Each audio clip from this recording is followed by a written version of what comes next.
नागपूर संभाजीनगरमध्ये आज घड्याळाला निरोप दिला जातोय।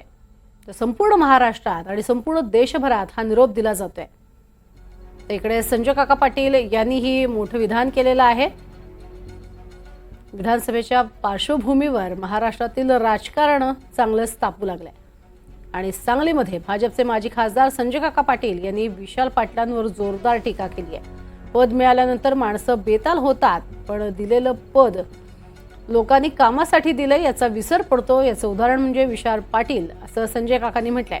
गेल्या काही दिवसात विशाल पाटलांनी 3 वेगवेगळ्या संभाव्य उमेदवारांना पाठिंबा दर्शवला होता आणि त्यावरनं संजय काका पाटलांनी ही टीका केली आहे।